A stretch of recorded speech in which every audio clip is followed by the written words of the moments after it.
അവൻ്റെയും പുത്രൻ്റെയും പരിശുദ്ധാത്മാവിൻ്റെയും നാമത്തിൽ ആമേൻ. പ്രിയപ്പെട്ടവരെ, ഇന്ന് മാർച്ച് 15 ശനിയാഴ്ച. അമ്മേ പരിശുദ്ധ അമ്മേ, അമ്മേ പരിശുദ്ധ ദൈവമാതാവേ, കൃപാസനത്തിലൂടെ ഞങ്ങൾക്കും ഞങ്ങളുടെ ദേശത്തിനും അമ്മ മധ്യസ്ഥം തേടി തന്ന എല്ലാ അനുഗ്രഹങ്ങൾക്കും കൃപകൾക്കും ഞങ്ങളിപ്പോൾ ഹൃദയം നിറഞ്ഞ നന്ദി പറയുന്നു. അമ്മേ പരിശുദ്ധ ദൈവമാതാവേ, 2004 ഡിസംബർ 7 ഉച്ചകഴിഞ്ഞ് 2:30 കൃപാസനത്തിൽ സംഭവിച്ച അമ്മയുടെ പ്രത്യക്ഷപ്പെടലിനെ കുറിച്ച് തിരുസഭയ്ക്ക് സമർപ്പിച്ചിരിക്കുന്ന പഠനരേഖകളുടെ മേൽ സഭാത്മകമായ പഠനം ആരംഭിക്കുവാൻ ഞങ്ങൾ താഴ്മയോടെ പ്രാർത്ഥിക്കുന്നു. അമ്മേ പരിശുദ്ധമേ, ഭൂസ്വർലോകങ്ങളുടെ രാജ്ഞിയായ അങ്ങേയ്ക്ക് ഭൗമ സംരക്ഷണത്തിനായി പ്രപഞ്ച പ്രകൃതിയെ തന്നെ തിരുസഭ പ്രതിഷ്ഠിക്കുവാൻ ഈ പ്രത്യക്ഷീകരണം വഴി ഇടയാക്കണമേ. പരിശുദ്ധമേ, ജപമാല മാതാവേ, സകല കൃപാസനം പ്രാർത്ഥനയോടും ചേർത്ത് ഞങ്ങളിപ്പോൾ പ്രാർത്ഥിക്കുന്ന ഈ കുടുംബത്തിന്റെ പ്രത്യേക നിയോഗം. മക്കളെ,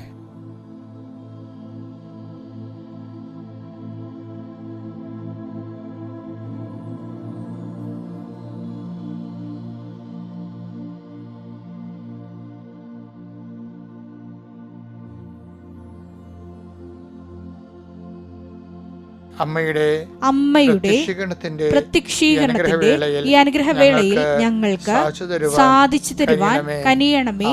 ആമേൻ. വിശ്വാസ പ്രമാണം. സർവശക്തനായ പിതാവും ആകാശത്തിന്റെയും ഭൂമിയുടെയും സൃഷ്ടാവുമായ ദൈവത്തിൽ ഞാൻ വിശ്വസിക്കുന്നു. അവിടുത്തെ ഏകപുത്രനും ഞങ്ങളുടെ കർത്താവുമായ ഈശോമിശിഹായിലും ഞാൻ വിശ്വസിക്കുന്നു. ഈ പുത്രൻ പരിശുദ്ധാത്മാവിനാൽ ഗർഭസ്ഥനായി കന്യകാമറിയത്തിൽ നിന്ന് പിറന്ന് പൊന്തിയോസ് പീലാത്തോസിന്റെ കാലത്ത് പീഡകൾ സഹിച്ച് കുരിശിൽ തറയ്ക്കപ്പെട്ട് മരിച്ച് അടക്കപ്പെട്ട് പാതാളങ്ങളിൽ ഇറങ്ങി മരിച്ചവരുടെ ഇടയിൽ നിന്ന് 3-ാം നാൾ ഉയർത്ത് സ്വർഗത്തിലേക്ക് എഴുന്നള്ളി സർവശക്തിയുള്ള പിതാവായ ദൈവത്തിന്റെ വലതുഭാഗത്തിരിക്കുന്നു. അവിടെ നിന്ന് ജീവിക്കുന്നവരെയും മരിച്ചവരെയും വിധിക്കുവാൻ വരുമെന്നും ഞാൻ വിശ്വസിക്കുന്നു. പരിശുദ്ധാത്മാവിലും ഞാൻ വിശ്വസിക്കുന്നു. വിശുദ്ധ കത്തോലിക്കാ സഭയിലും പുണ്യവാന്മാരുടെ ഐക്യത്തിലും പാപങ്ങളുടെ മോചനത്തിലും ശരീരത്തിന്റെ ഉയർപ്പിലും നിത്യമായ ജീവിതത്തിലും ഞാൻ വിശ്വസിക്കുന്നു. ആമേൻ. സ്വർഗ്ഗസ്ഥനായ ഞങ്ങളുടെ പിതാവേ, അങ്ങയുടെ നാമം പൂജിതമാകണമേ. അങ്ങയുടെ രാജ്യം വരണമേ. അങ്ങയുടെ തിരുമനസ് സ്വർഗത്തിലെ പോലെ ഭൂമിയിലും ആകണമേ. അന്നു വേണ്ടുന്ന ആഹാരം ഇന്ന് ഞങ്ങൾക്ക് തരണമേ. ഞങ്ങളോട് തെറ്റ് ചെയ്യുന്നവരോട് ഞങ്ങൾ ക്ഷമിക്കുന്നത് പോലെ ഞങ്ങളുടെ തെറ്റുകൾ ഞങ്ങളോടും ക്ഷമിക്കണമേ. ഞങ്ങളെ പ്രലോഭനത്തിൽ ഉൾപ്പെടുത്തരുതേ, തിന്മയിൽ ഞങ്ങൾ രക്ഷിക്കണമേ. ആമേൻ. നന്മ നിറഞ്ഞ മറിയമേ, സ്വസ്തി.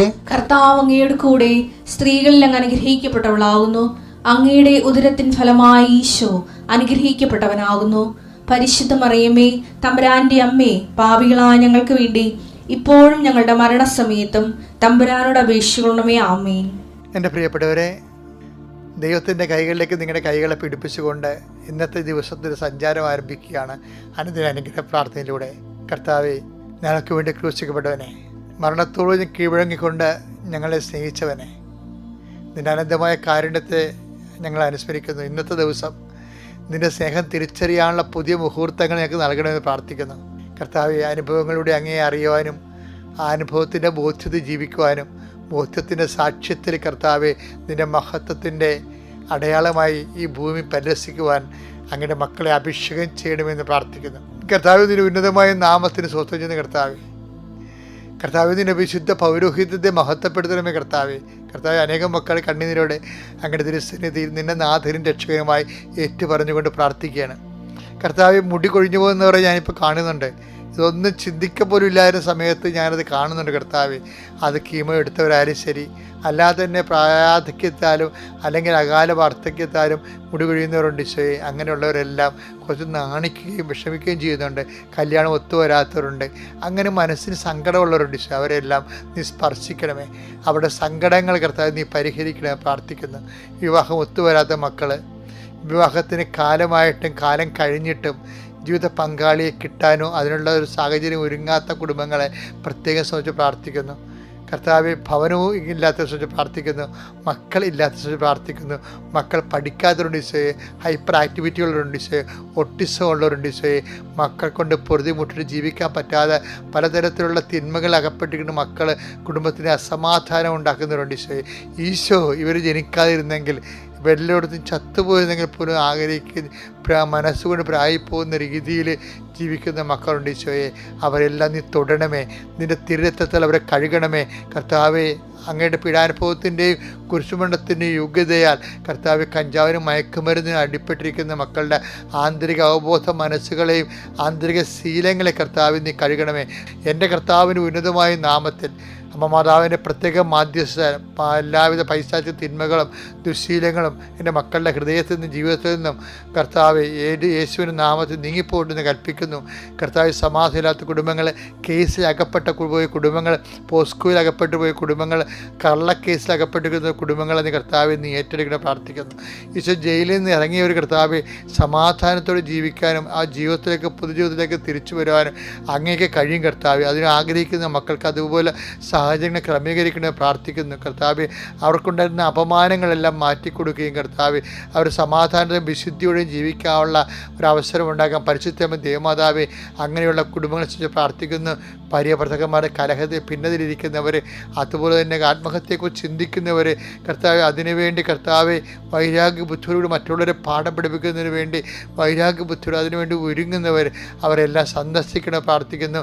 എൻ്റെ കർത്താവിൻ്റെ ഉന്നതമായ നാമത്തിൽ സഭയുടെ അധികാരത്തെക്കുറിച്ച് അടയാളം ദൈവശക്തി അവസാദ രോഗങ്ങൾ, ഡിപ്രഷൻ രോഗങ്ങൾ, മനസ്സിൻ്റെ എല്ലാവിധത്തിലുള്ള മരവിപ്പ് രോഗങ്ങൾ യേശുക്രിസ്തു നാമത്തിൽ സൗഖ്യപ്പെട്ട് പ്രാർത്ഥിക്കുന്നു. ഈശോ നിന്റെ ഉന്നതമായ നാമത്തിന് സ്വന്തം ചെയ്യുന്നു. കർത്താവിൻ്റെ കരുണ പഠിക്കുന്ന മക്കൾ ആവശ്യിക്കട്ടെ, വിവാഹത്തിനായി ഒരുങ്ങുന്ന മക്കൾ മേൽ ആവശ്യിക്കട്ടെ, ആശുപത്രി കിടക്കുന്ന മക്കൾ മേൽ ആവശ്യിക്കട്ടെ, രോഗികളുടെ മകളിൽ ആവശ്യിക്കട്ടെ. യേശുക്രിസ്തു നാമത്തിൽ മനസ്സമാധാനം അനുഭവിക്കട്ടെ. മനസ്സാധനം നഷ്ടപ്പെട്ട കുടുംബങ്ങൾ, പ്രായമായവർ, കുഞ്ഞുങ്ങൾ, മറ്റു മുതിർന്നവർ, ആർക്കെല്ലാം സമാധാനം നഷ്ടപ്പെട്ടു, അതിനുള്ള സമാധാനം നഷ്ടപ്പെട്ട സാഹചര്യങ്ങൾ നിലനിൽക്കുന്ന ഭവനങ്ങളെ കർത്താവിനെ നീ ആശീർവദിക്കണമേ. എൻ്റെ കർത്താവിൻ്റെ ഉന്നതമായ നാമത്തിൽ സഭയുടെ അധികാരത്തിൽ കുരിശടയാളത്തിൽ ദൈവശക്തിയാൽ നിങ്ങൾ ആ ഈശോനാമത്തിൽ അനുഗ്രഹിക്കപ്പെടട്ടെ. ഇന്ന് ഞാൻ വെളുപ്പിനെ എഴുന്നേറ്റപ്പോഴേ 4 കൊന്തയില്ലേ, എല്ലാ ദിവസവും 4 കൊന്ത എടുത്ത് വെളുപ്പിനെ എഴുന്നേൽക്കുമ്പോൾ ചെല്ലും, എന്നിട്ട് കുറച്ച് നടക്കുമ്പോൾ നീ പ്രാർത്ഥിക്കും. അപ്പോൾ അതിനുശേഷം ഞാൻ കുർബാന കയറിയപ്പോൾ കർത്താവ് പറഞ്ഞ് സുവിശേഷത്തിൻ്റെ സുവിശേഷം ഉണ്ടെന്ന് പറഞ്ഞ്. അപ്പോഴും ഞാൻ ആദ്യം കേൾക്കുകയാണ്, ഇത് സുവിശേഷത്തിൻ്റെ സുവിശേഷം. ഈ ദൈവത്തിൻ്റെ കൂടെ ജീവിക്കാൻ നല്ല രസമാണേ. നമുക്ക് ദൈവത്തിന് നമ്മളെന്താണ്, നമ്മൾ പലരുടെയും കൂടെ ജീവിക്കാൻ വേണ്ടി ദൈവത്തിന് സഹായം തേടുന്നവരാണ് നമ്മൾ. അതാണ് നമുക്ക് പറഞ്ഞ കുഴപ്പം. അങ്ങനെയൊന്നുമല്ല, നമ്മൾ ദൈവത്തിൻ്റെ കൂടെ ജീവിക്കുക എന്ന് പറഞ്ഞു കഴിഞ്ഞാൽ ദൈവത്തിന് വേണ്ടി ജീവിക്കുക, ദൈവത്തെ ഓർത്ത് ജീവിക്കുക, ദൈവത്തിൻ്റെ മഹത്വത്തിന് വേണ്ടി ജീവിക്കുക, ദൈവത്തിന് തോന്നുന്നത് നമ്മൾ ദൈവത്തിന് വേണ്ടിയാണ് ജീവിക്കണമെന്ന്. അങ്ങനെ തോന്നിയാൽ ദൈവം നമ്മളെ സീരിയസ് ആയിട്ട് എടുക്കും. അപ്പോൾ ഇന്ന് എന്നോട് പറഞ്ഞത് എന്താ അറിയാമോ, സുവിശേഷത്തിൻ്റെ സുവിശേഷം ഉണ്ടെന്ന് പറഞ്ഞു. അപ്പോൾ എനിക്കങ്ങനെ എന്താണ് ഈശോ പറയാൻ പോണതിനെക്കുറിച്ച് ഒരു ഐഡിയ ഇല്ല. സുവിശേഷം വി നോ ഇറ്റ്. പിന്നെ സുവിശേഷം എന്നിട്ട് ഈശോ പറഞ്ഞത് ലുക്ക 10:30 വായിച്ചേ. അടുത്ത ദിവസം അടുത്ത ദിവസം വെച്ച് കഴിഞ്ഞാൽ ഈ മരണപ്രായമായ മനുഷ്യനെ,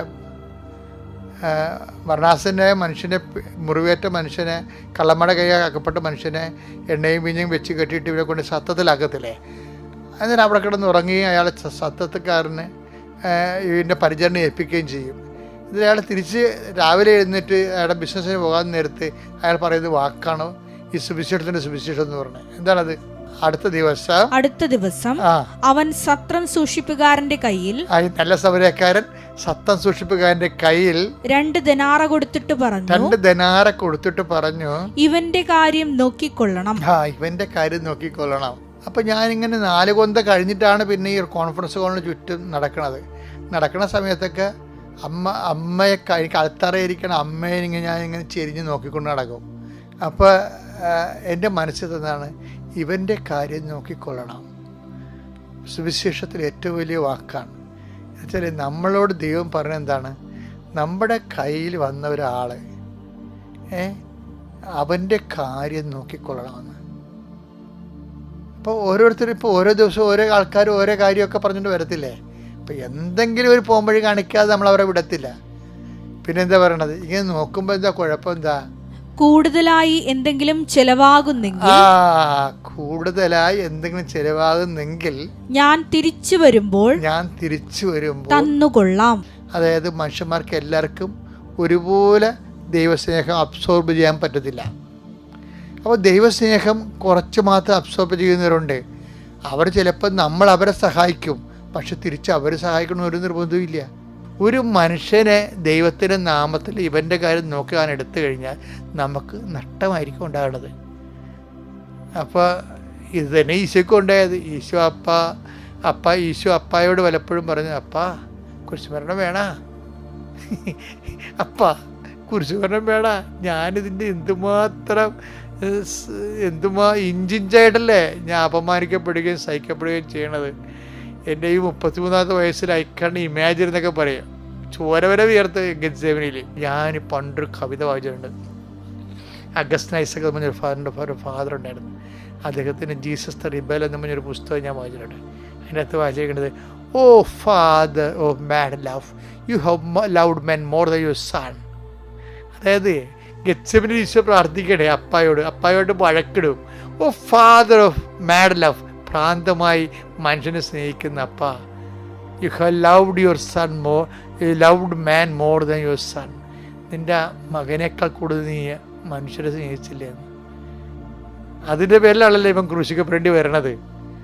അപ്പോൾ അതൊക്കെ ഓർത്തിട്ട് ഈശോ പിതാവുമായിട്ട് ചില സമയത്ത് ഭയങ്കര ഹീറ്റ് ഡയലോഗ് വരും. പക്ഷെ ഒടുവിൽ അപ്പ പറയും, സാരമില്ല, കൂടുതൽ ചിലവാകും.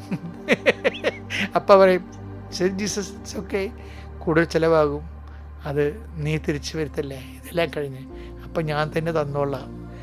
അപ്പ ഇങ്ങനെ പറയുമ്പോഴാണ് ആളെ ബലം പ്രാപിക്കുന്നത്. ആളെ ഉപരി തൻ്റെ അതിൽ പറയും, എൻ്റെ പിതാവിൻ്റെ മഹത്വത്തിലെ വാനം മേഘങ്ങളുടെ കൂടെ എഴുന്നള്ളി വരുമ്പോൾ എന്നൊക്കെ പറയുന്നത് എന്താണ്?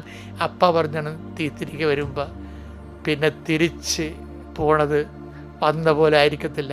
വാനമേഘങ്ങളിൽ നീ മഹത്വത്തോടെ ആയിരിക്കും പോണത്. എന്തെങ്കിലും കൂടുതൽ ചിലവാകേണ്ടി നിൻ്റെ കുരിശിൻ്റെ ബലികളിൽ എന്തെങ്കിലും കൂടുതൽ ചിലവാകേണ്ടി വരുന്നെങ്കിൽ ഐ വിൽ റീഫണ്ട് ഇറ്റ് എന്ന് അപ്പ പറയും. അപ്പ പറഞ്ഞിട്ടാണ് ഈശോ പറയണത്. അപ്പ പറഞ്ഞതുപോലെ ഞാൻ നിങ്ങളോട് പറയുകയാണ്, എന്തെങ്കിലും സഹോദരനെ സന്ധിക്കുന്നതിൽ ചിലപ്പോൾ ചിലവാകേണ്ടി വരും, അപ്പോൾ ഐ വിൽ റീഫണ്ട് ഇറ്റ്. ഇവിടെ നമ്മുടെ കുടുംബജീവിതത്തിലും ഇങ്ങനെ തന്നെയാണ്. നമ്മൾ ജീവിത പങ്കാളിയെ സ്നേഹിക്കുമ്പോൾ ചിലപ്പോൾ കൂടുതൽ ചിലവാകും. ഞാൻ മട്ടുത്തെന്നൊക്കെ പറഞ്ഞില്ലേ, അതിനെന്താ കൂടുതൽ ചിലവായിട്ട് അങ്ങനെ പറയണേ? ഇവിടുന്ന് എവിടെയെങ്കിലും പോയാൽ മതിയായിരുന്നു, മനുഷ്യൻ ചത്താൽ മതിയാന്നൊക്കെ പറയല്ലേ. അപ്പം ഞാനീ പറഞ്ഞ കാര്യം ഓർക്കണം, കൂടുതൽ ചിലവാകുകയാണ്. എന്താണ് ഇത്? ഭർത്താവ് തരണമെന്ന് നിർബന്ധമില്ല. ഭാര്യയ്ക്ക് വേണ്ടി ചിലവാക്കിയത് ഭാര്യ തരണമെന്ന് നമുക്ക് നിർബന്ധമില്ല. ചിലപ്പോൾ ക്ഷമയാകാം, ചിലപ്പോൾ ദയയാകാം, ചിലപ്പോൾ നന്മയാകാം, ചിലപ്പോൾ വിശ്വസ്തതയാകാം, ചിലപ്പോൾ കൂടുതൽ ചിലവാകും. അപ്പോൾ ആര് തരും? ഞാൻ തിരിച്ചു വരുമ്പോൾ തരും, കർത്താവ് തിരിച്ചു തരും. മക്കളെ വളർത്തുമ്പോൾ അങ്ങനെയാണ്. ഇപ്പോഴത്തെ മക്കളെ വളർത്തുകയെന്ന് വെച്ച് കഴിഞ്ഞാൽ 50% പേർക്ക് നഷ്ടമല്ലേ. കാര്യം അവരുടെ ഒരു സന്ധിപ്പ് നമുക്ക് കിട്ടണില്ലല്ലോ. സന്ധിപ്പ് കിട്ടേണ്ട സമയത്ത് കിട്ടണില്ല. എന്നിട്ട് ഇന്ന് ഒരു അപ്പൻ എൻ്റെ അടുത്ത് വന്നിട്ടുണ്ടായിരുന്നു. ഇന്നൊരു ക്യാൻസർ രോഗിയായ അപ്പൻ എൻ്റെ അടുത്ത് വന്നിട്ടുണ്ടായിരുന്നു.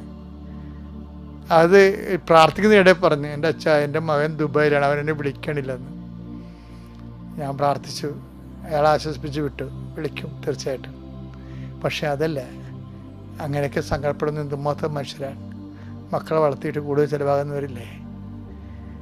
അപ്പോൾ എത്ര മക്കൾക്കിന് തിരിച്ചു കൊടുക്കാൻ പറ്റും? മക്കൾ മരിച്ചു കഴിയുമ്പോഴായിരിക്കും ചിലപ്പോൾ അപ്പ, അയ്യോ എൻ്റെ അമ്മ, എൻ്റെ അപ്പൻ എന്നൊക്കെ പറഞ്ഞ് ഭയങ്കര ഫേസ്ബുക്കിൽ പോസ്റ്റൊക്കെ ഇടുന്നില്ലേ. ഈ അണ്ണന്മാർ അവർ ജീവിച്ചിരുന്നപ്പോൾ എന്താണെന്ന് നമുക്കറിയത്തില്ല. കൂടുതൽ ചിലവാകും ഉറപ്പാണ്. അത് തിരിച്ചു തരാൻ ഒരാളുണ്ട്.